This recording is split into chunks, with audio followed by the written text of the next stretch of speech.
Alright, welcome back to another episode of Poverty Garage. We got an 04 Elantra GT.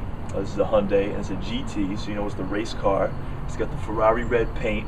It threw a trouble code. Check engine light came on. The owner of this car likes to beat the crap out of it, so check engine light came on. We ran the scan tool on it. Came up with being an upstream O2 sensor. In a previous video, we did a downstream O2 sensor on an O2 Subaru Impreza. This is going to be almost exactly the same kind of install. Both O2 sensors do the same thing, except downstream ones, they also read whether or not your catalytic converter is working correctly, but the upstream one has a lot to do with the fuel trims. So, you know, now that the engine code's being thrown, he's seeing some problems with fuel mileage. I'm not going to waste your time with that. We already went over that before. If you want to see that video, you can click here, over here, put the box somewhere in here.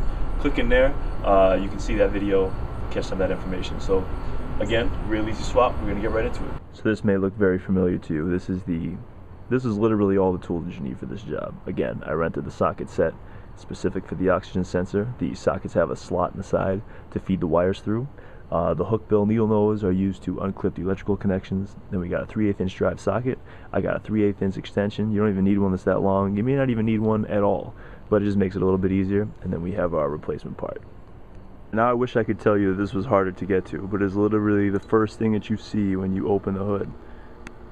The upstream O2 is right there. So again, you just attach the socket on the top. You know, you got the slit there for the wires.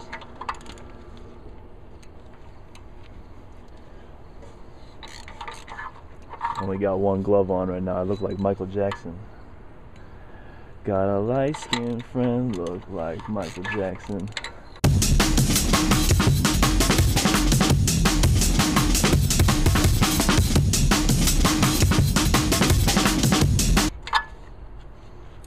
And it's out. Next thing you got to do is disconnect the electrical. Just use the needle nose pliers to grip the prong here, and it should just pull right out.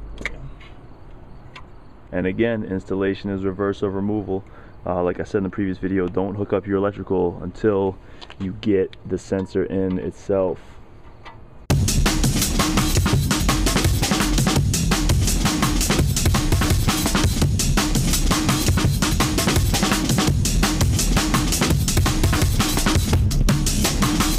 And finally, reconnect your electrical connections.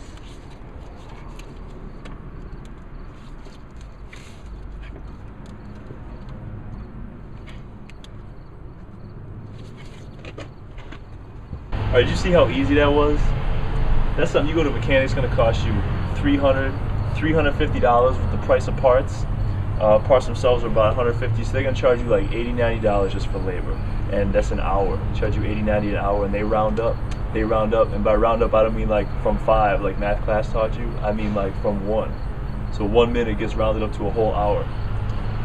Now that you can do it yourself, you just took all that extra money and put it back in your pocket.